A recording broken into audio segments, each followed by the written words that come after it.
Hey, Jim. Hey, Steve. Got a question. Yeah. Are you part of the 1%? Yeah, unfortunately, but so are you.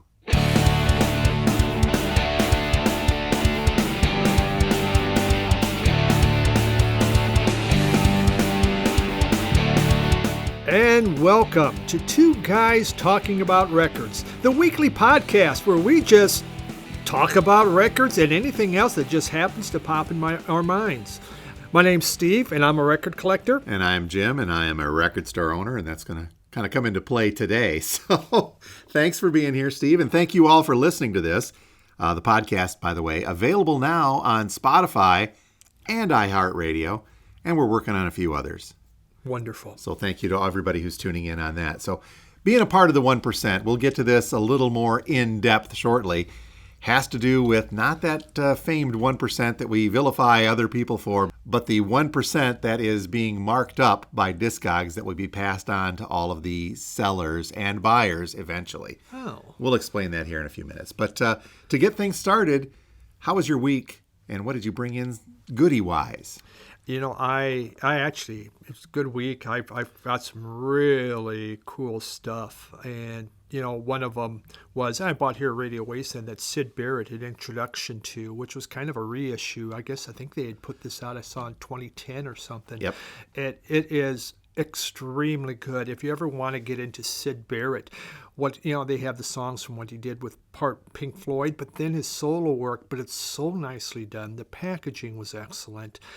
I loved it. It sounds great. And, you know, I used to have some of those albums that he had when I was younger, and I go, God, this is just it's so depressing. But now I'm really finding great things in it. I really enjoyed it. I've had the RSD version from 2010 for a few years now, and it is a fantastic album. It's great to see it reissued. It is. It was really nice. The Nuggets box set happened again, pop into my local record store, and Sorry. I wasn't going to buy it, and there it was, and it just kept staring and staring and staring at me, and I'm pretty sure it was talking to me, so I bought it. Probably the coolest thing, though, is on Tuesday I'd done a video about these two box of records that were given to me. And, you know, generally, I'm not a big, oh boy, here we go, this is going to be exciting. I'm just looking and go, Lawrence Welk, Barry Manilow. But there was an album by a guy named Jim Sullivan in there, and it was his debut album. The name was familiar, but I couldn't think anything about him. And well, it winds up, this is the guy that went into New Mexico or Arizona, one of those deserts, went for walkabout, never's been seen again, body's never been found. I mean, it's just one of the mysteries. We're thinking aliens or something like that sucked him up. New Mexico. But his album, so this is his debut album, all of a sudden I have these viewers that are watching the video go, oh my God, that's a great album. And, you know, I got this for free, but it winds up being a mid price on Discogs is $225. Wow. So I was like, oh, wow, I guess you can find treasure within Lawrence Welk and Ray Conniff. There is treasure. But yeah, thanks to some viewers, they were able to tell me that. That's a cool one. I hear you got to get it cleaned up nice, though. Yeah, it's pretty. I think it got pulled through like a gravel pit or something like that. It doesn't look really scratched up, but yeah, I get a lot of African albums. It's trying to compete with how much dirt and dust can you put on a record? Well, we'll get her cleaned up for you. So those were my main ones. I did meet a musician here in Michigan, Michael Christensen, who just put out a new album, and I'll be talking more about that next week. But you know, it was fun. You know, he's a member of the VC. I was able to meet with him, have dinner. He shared his album with me, and really good time just going record collecting, which is kind of what I really enjoy meeting. You know, meeting new record collectors when I'm out traveling. It's a lot of fun. Especially when they make their own records. Yes, yeah. It was very, very, it was an interesting time, and what a great guy. So, yeah. And his previous work I've heard, too, is really, really good and mesmerizing, instrumentalist. It is, yes. It's very instrumental, kind of psyche, space rock. It's available on Bandcamp under Michael Christensen, and he has CDs. And this album just took 5 of his CDs that were... And he took music from that and put it on. So it's like a compilation.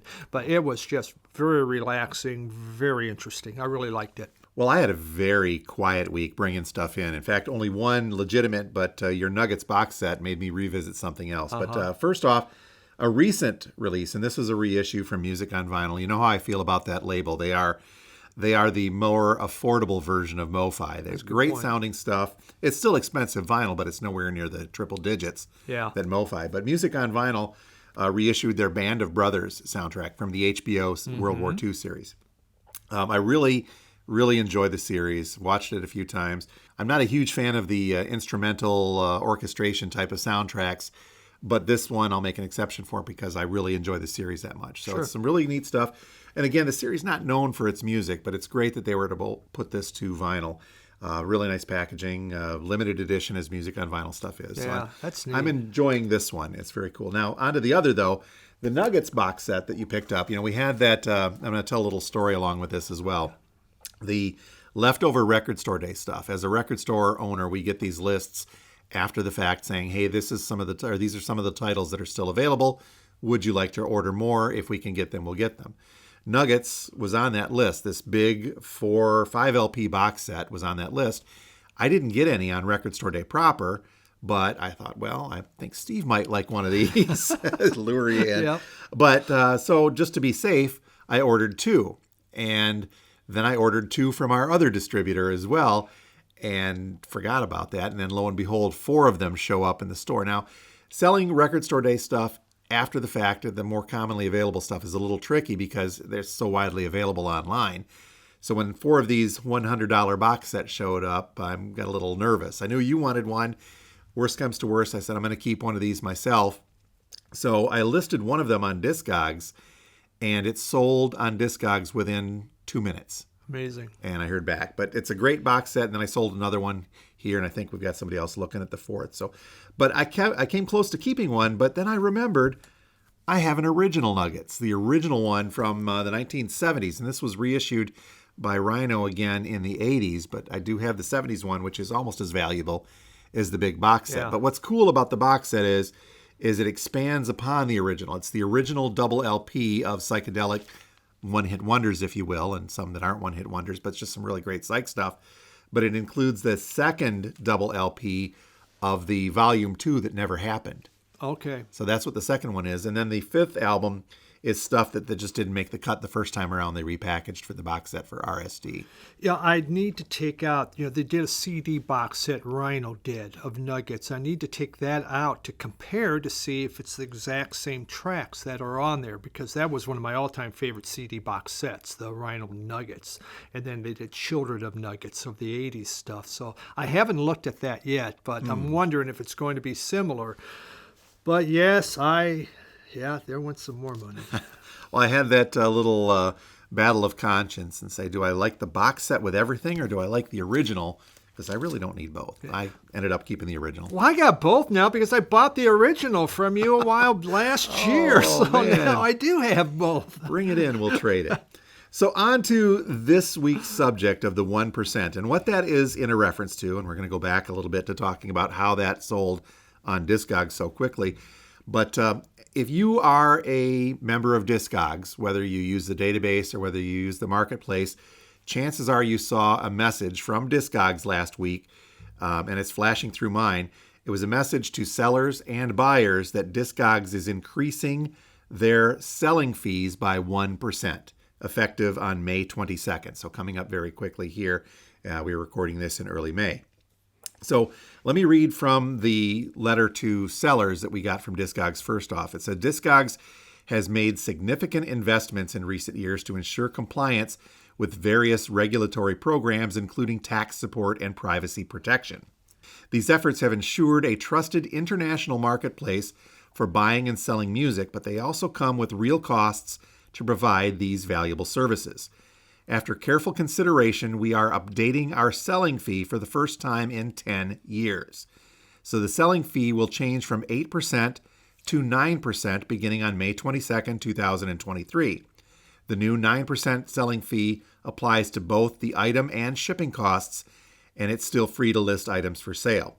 They conclude by saying this increase will help us continue to devote resources to maintaining the Discogs marketplace and develop better tools for collecting, selling, and enjoying music.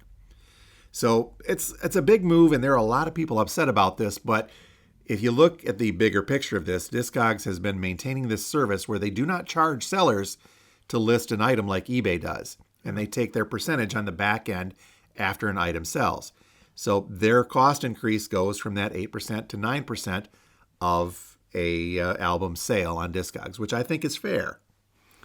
Well, I'm not. Yeah, the 1%. I'm sure that message. I got that message and probably hit delete right away, like I do with most emails I don't want to read. But I understand why they're doing it. Also, any company has to increase profit margin. You got to find a way to increase profit margin. This is an easiest way. I don't know. Are they a publicly traded or private? They are private. So one way, if you're thinking about going public, is you do need to show you make more money, that you are increasing. This could be, again, this is just a conspiracy theory, but possible their idea of it would be great to go public. We need to show what we're doing profit-wise, and we're increasing so people will invest in us. That thought crossed my mind as well. And this is, I've been using Discogs for a while now as well, 7 or 8 years. And I've been watching it grow and being happy with it as both the marketplace, but more importantly for me is the database. I use that for inventory. I use that for my personal collection and maintaining. We use that for insurance purposes to track the values of albums. My big fear has always been that Discogs would grow to a certain point that they would either sell out, go public, like you said, or sell out to a bigger or be absorbed by something like Amazon, which would be, in my opinion, would be the death knell for what Discogs is and how important it is to collectors and sellers like us. Yeah, well, Amazon, we talk about information that they would have, that what they could use. Wow. And if you are an executive of Amazon, you'd be going, this would be so cool to get this. I know. So let's keep our fingers crossed. I like Discogs the way it is, but at the same time, I understand businesses need to grow and expand. They built this thing from scratch. Why shouldn't they reap the benefit of their hard work in some way, shape, or form? But let's hope they stay true to collectors, whether or not this goes anywhere. I guess it depends if the people running it collect records or not. That's true. They do. And over the years, I've seen Discogs attempt to expand into, they had a thing called Gearogs, which they tried to sell stereo equipment. They had one called Bookogs, which did the same thing for books that it does with records. All of that other stuff has folded and failed. Sure. But Discogs has done nothing but grow along with the vinyl resurgence. Yeah. It is the marketplace. I mean, prices are set. Some try to do it by eBay, but those are so screwy. Yeah. Discogs is the Bible of setting prices. If we compare this to eBay as well, and I did that too, when they said the price increase, I thought, I've not really taken our store into the eBay side of things. I've always had Discogs and I've sold through Discogs, but I don't sell a lot through Discogs. I used to have an eBay account. We're talking probably 15 years ago when they started, and I haven't touched it in a long time. So I thought, well, maybe this is the time to revisit that. I found out that, Discogs is a bargain compared to eBay. eBay breaks things up. Their fees are by item. So depending upon what you're selling is depending upon the fee that they take out. And for records, their fees go upwards of 10 to 12% of a sales price go back to eBay. And on top of that, you pay a listing fee. So whenever you list something for sale, you pay them a few bucks, where Discogs, that listing fee is free. Oh, okay. I had no idea. I've used eBay only a few times. It's just when I go on, it's so big. It's like trying to figure what I want and where. And to me, that's been the key to Discogs' success in selling music, is that they do nothing but sell music. Yeah, it's easy. It's also the problem because it's easy, and you can buy a lot on Discogs, especially say you're in a hotel room because you travel, you've had a beer or something, and you're sitting there, and suddenly Discogs, you're looking at that, and then next day you go, what the hell did I do? A little remorse. Yeah. Well, the other thing that makes this good is that Discogs relies on their database to drive the individual sale of items within the marketplace. Meaning that those that want to collect very specific versions of specific albums can pinpoint that down. Now, again, this comes down to users inputting the data correctly or listing the correct item. And if you are a seller and you list an incorrect item and sell it to somebody, trust me, you're going to hear about it very quickly. Yeah. It's for me, when I, started to rebuild the collection, I had my old collection all in Discogs. It's still there. So it's been really nice. I go back, okay, here's for my old collection. There's where it's at. That's the one I want. It's super easy to use, that's for sure, and super easy to buy. This kind of melds into what we thought our subject would be. Obviously, the Discogs announcement of the 1% increase has kind of changed that, but this melds into our bigger discussion of some tips for folks. You have bought a lot of stuff online through Discogs. I sell occasionally through Discogs, but a little known fact, I buy a lot of stuff through Discogs as well, either personally or for customers. Yeah. Now, as a record store owner, I want to make this very clear that I think that you should be going to your local brick and mortar independent record stores first for your vinyl needs. And I'll just say amen to that, and I will, and I'll wait, and finally go, it's not coming in. I go to Discogs, and then the next week I come in, and there it is in the record store. I mean, it just happened again. There I go. I've been looking for that thing. I finally gave up, went and bought it through Discogs. So, yeah. Well, you can be patient, but the reality is that record stores, whether big or small like us, we can't have everything that everybody wants all the time. And so there are instances where, I have 2 or 3 customers that, for whatever reasons personally, they don't wish to buy through Discogs, whether they can't be home for shipments, whether they're too busy otherwise, or they want me to do the research. But we will buy items for customers through our Discogs account, which I'm happy to do.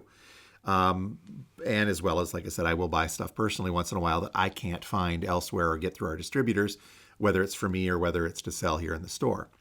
So as a tool for bringing stuff in and selling, it's invaluable. But I thought maybe we should pass along some tips between the two of us on what folks should and shouldn't be doing and looking for when they're either looking to buy on Discogs or sell on Discogs. And you could meld these into tips for eBay as well, but that's such a giant animal, as we've already spoken to, that I would personally say if you can avoid buying records on eBay, you should. Yeah. I don't even. And Amazon. Yes. Well, I'm sorry about that one, Jim, but that does happen. Yeah. I always find with Discogs, as you look at it, I mean, there are some records you might only have 1 or 2 buyers, and some you can have pages of, people selling, not buyers, but sellers. Yep. And, it really gets you first looking at the ratings. And even more so than the ratings, how many times have they sold records? Because there's so many new people getting into this. Suddenly I've sold 5 records total. I got maybe a 4-star rating or a 5-star rating, but they haven't done it much. But then you find someone that's sold thousands of records, really good rating. That's where you want to look, providing the price isn't stupid, to try to go with that. Now, I know if you say you're out there and you're going, well, I'm trying to sell something and get going. What do you mean? Well, it is a gamble. I mean, let's face it, you don't know. And if you're trying to get something, you better have a good price then. Though I have heard that there's been, scams where there's super low prices and then someone buys it and they don't get it. And kind of something that's been happening. This has been a big problem that's popped up fairly recently on Discogs. As it's grown in popularity, so have the scammers showed up with that. And really that does come down to doing your research on the seller. Like Steve mentioned, check their ratings. If you look at who's selling it, to the right of the name, you're going to have a 5-star rating, and it'll show where they sit within that the number that they've sold overall, and it'll tell you the full number of ratings that they have.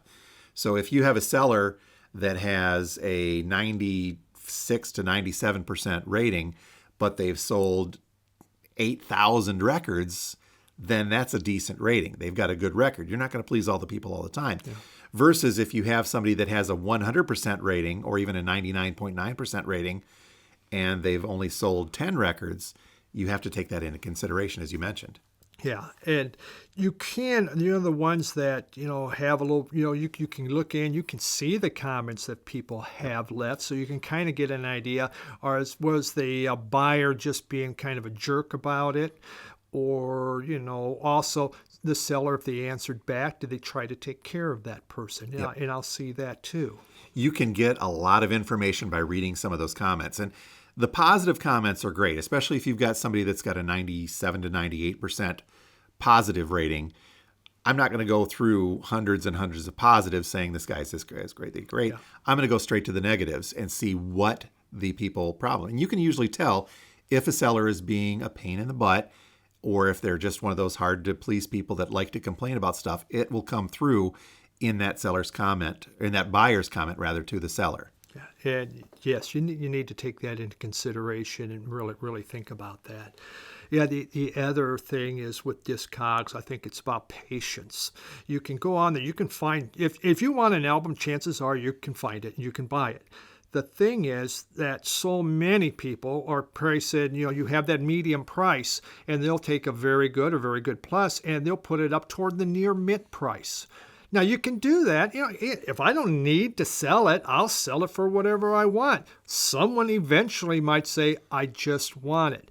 Now, if it's your business, you're going to try to keep it lower because you need to move inventory. But sometimes you just got to be patient because it's overpriced by people. When you go into Discogs, and let's say you're looking at a specific item, you can not only look at the seller's ratings and see how they do in dealing with people, but you can look at the last 10 sales of that particular item. That's also very telling because once in a while you'll see an item, and if you look at it, it's generally in the, say, the $10 to $20 range, and then all of a sudden it's got one that sold for $300. And you're wondering, why the heck is that? It's an artist that normally doesn't do that. You have to go into that sales record, and again, if it's only in the past 10 sales, that's what they track. You can look to see, okay, well, this was an autographed copy or a sealed copy or something different about it that warranted that price jack.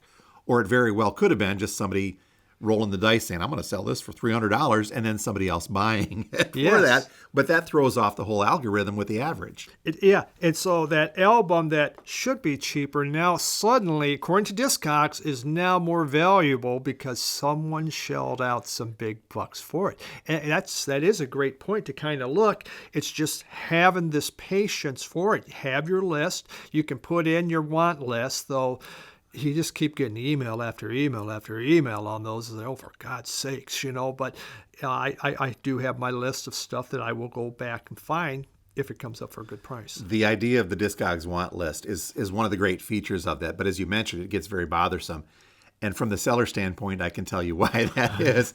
And that's because when you put an item on the want list, it's supposed to notify you through the internal Discogs messaging that, hey, this seller just listed this item that's on your want list. Check it out.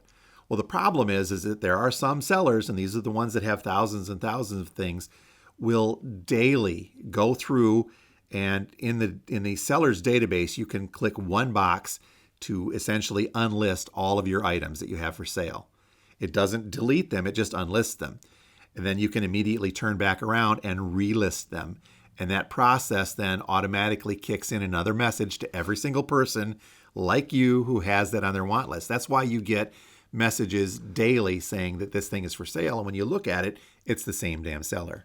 Well, that's just darn sneaky of them. I did not know that. And I don't like a lot of stuff popping into my phone. It's like, come on, stop this. And I've gone through just taking stuff off my want list because I don't want to be I don't want it that bad. But interesting. Wow. That's why that happens. It's not a pleasant thing, but it's one of the things that they allow to do. Okay. Well, one other thing, and I just reminded myself when you get into those seller database side of things, Discogs actually sent a message out to the sellers with their announcement of the 1% increase saying, the best way to kind of mediate this with your customers is by just increasing your prices by 1% across the board. They essentially told sellers, pass this cost on directly to your customers, which, again, it's unsaid. That's going to happen regardless. Yeah. But they made it even easier. So, for us here at our store, I've got maybe 100 items that I've got listed on Discogs at any point in time. For me, because we're so small, it's easier because if I sell something in the store, I don't always pull it off of Discogs. And then if somebody buys that item on Discogs and I don't have it, then I get a negative rating. So I got to be careful with that. But what they've done is they've made a tool inside of Discogs for those people that have several thousand things listed to do a one-click and increase their prices by whatever percentage points they want to across the board instead of going in individually and relisting every item. Isn't that a convenience? My God, we can raise our entire inventory with a click. Hey, you got to do what you got to do sometimes, I guess. But so that's what's happening on that side of the thing with the Discogs. I think, the other thing to look at, shipping can be really crazy on Discogs. When you go and you think media mail, $4 or whatever, but there's people charging $10. That's where they're trying to make up a lot of their margin. So they may have the lowest price, and you go, okay, this is a great price. And then you see what they charge for shipping. Well, some guy else has one that's more expensive, but yet it's cheaper because their shipping is reasonable. Shipping's all over the place. And again, that's on you to do the research. Yeah. See what they've got and see, because the shipping prices are very, very, very present. You can see what they are. They're not hiding them. But yeah, this was another increase from last year. The U.S. Postal Service for media mail increased that price up to $4 something per the base amount. It used to be $3 something, so you could get away with, for us, we'd always round it up to say $4 for shipping, because then I count the cost of the actual shipping and the cost of the cardboard mailer that we use to put them out. Figured, okay, $4. I had to increase our shipping to $5 for single and double LPs to help cover that cost, because now sending it out of the post office is about $4.50 or something. Yeah. As far as buying Discogs, I bought a lot, and I've had generally really good service. Sometimes it's a little slow. You wonder where it's at. There's been a few people I've had to, is it coming? Is it out there? There's a couple of times I've had a problem where I go to the buyer. They've even said, you know what? I'm just going to refund your money. Keep it.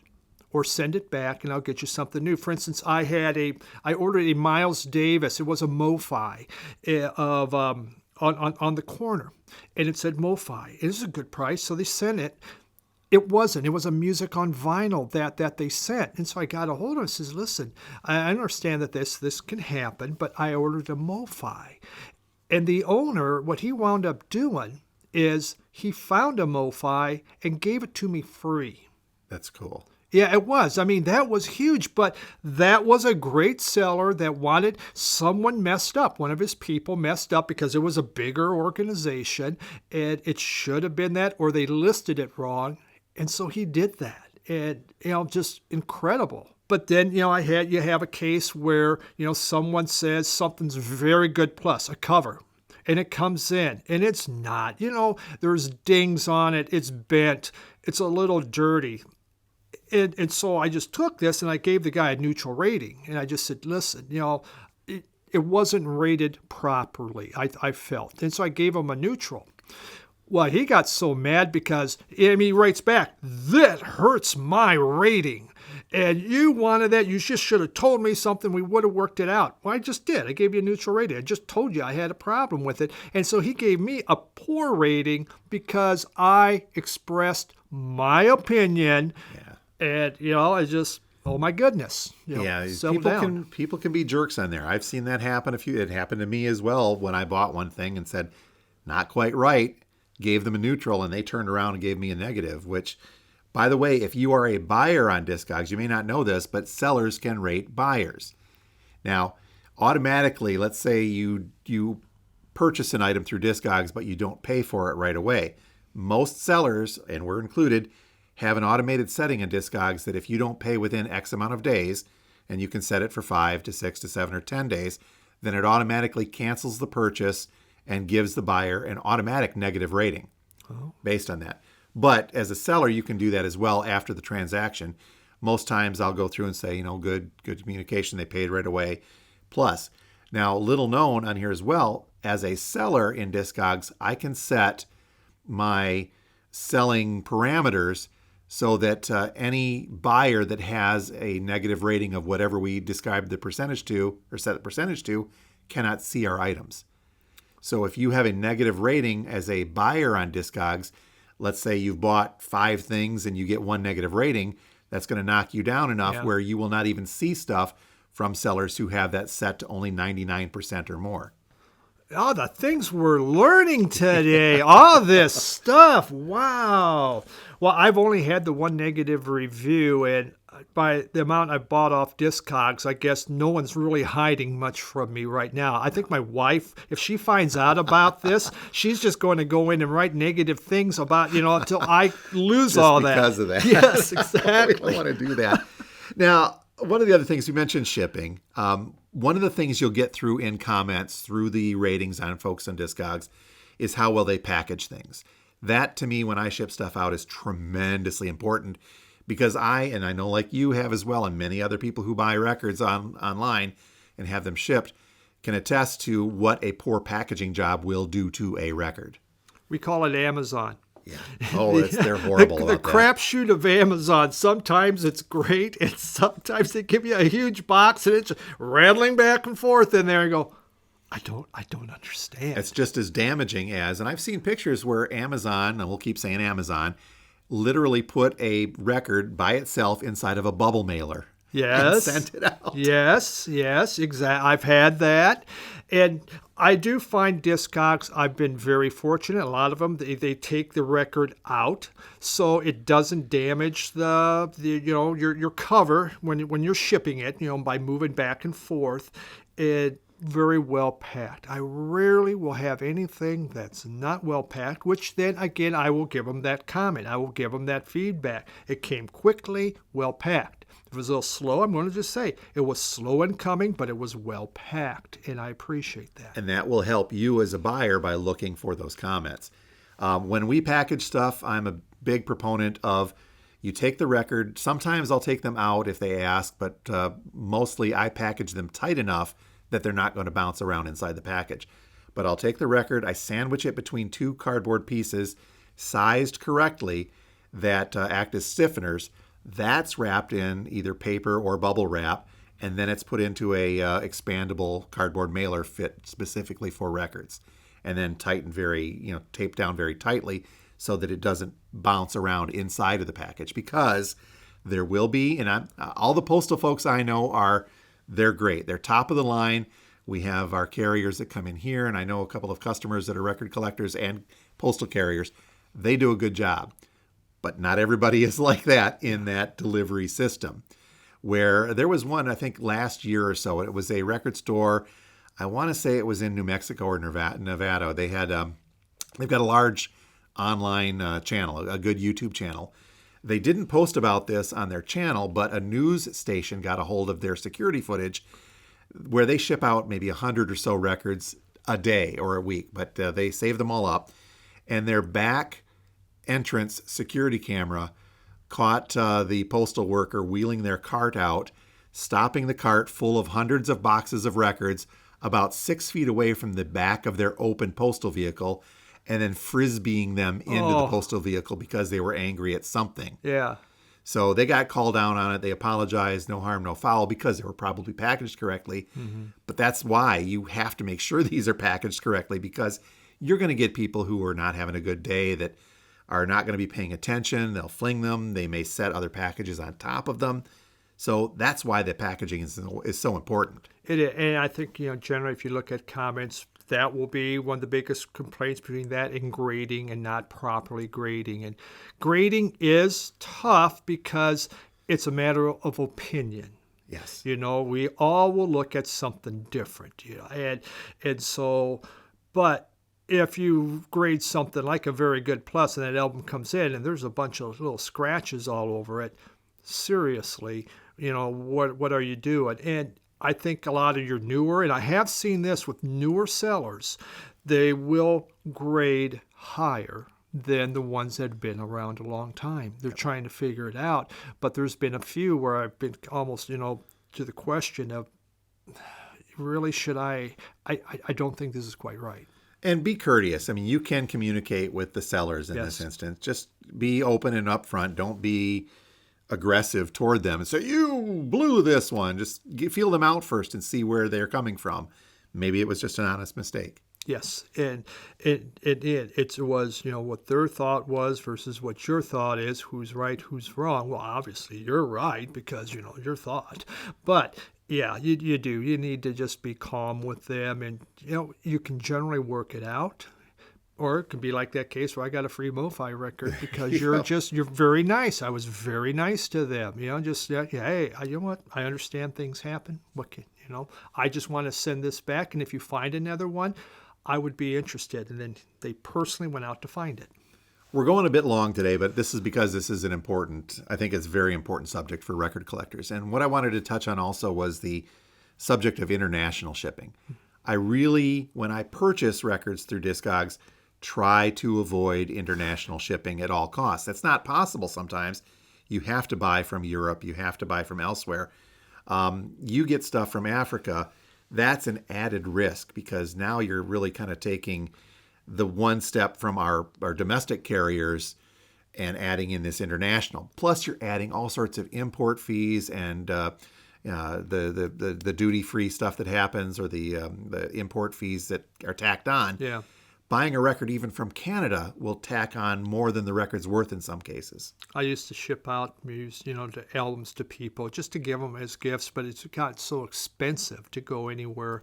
And I mean, I rarely will buy from Europe just because I look at the price of shipping costs more than what that album is worth. It's hard for me to justify that because, I want this, but I don't want to overpay, and shipping will shoot it. It's gotten crazy. Now, this is going to sound tremendously stereotypical, but I've got a great story about international shipping from an album that somebody wanted a couple of years ago. The only one we could find of what they wanted was from Italy. And when this showed up, it was packaged great. They had it inside of almost like a hard foam inside of the box. But ultimately, the outer box was a used pizza box from Italy. I think I've got that tacked up in our back area. They folded it backwards. So you're looking at the clear cardboard side. But when I opened it up, I'm like, this is a pizza box. And it was, okay, very cool, but stereotypical from Italy there. Tell us about that. Italian pizza, though, they made it. What more could you ask for? That's that is. I'm glad you saved that. That's great. But more importantly, it was packaged well, and it made it here, and it only smelled a little bit like pepperoni. Yeah. So. I'm going to lick the package now. There we go. Well, Steve, I think that probably covers it. If you have any questions or comments about purchasing domestically or internationally or the price changes on Discogs, drop us a comment below. I believe you can do that through the Podbean app. You can do that on YouTube as well. Or shoot us a message, Steve, with your YouTube channel. Yeah, Steve Carlson, Vinyl Community. And Radio Wasteland Records is our YouTube channel or our website at radiowastelandrecords.com. Is this going to stop you from buying locally with the ease of which you can get anything? You know what? It's all about still buying locally because I like to get it and bring it home. And I know the albums, I've inspected them. Yes. And that's the best part of it. When I bring it home, I can put it right on my turntable and I'm ready to go. But you can't always do that, and that's where Discogs comes Yes. in. And I'm not going to fault them for raising the prices like we Yep. talked about when we started. It's going to happen everywhere. Well, yeah, I mean, look at it's called inflation, kids.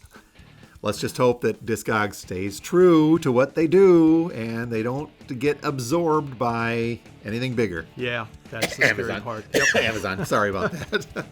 Well, Steve, you have a great week, and we would like to thank everybody for listening to our Two Guys Talking About Records, a Vinyl Community podcast. I've been Jim Gleason. I guess I still am. And I'm still Steve Carlson, and you also have a great week, Jim. And let's see what treasures we find this week.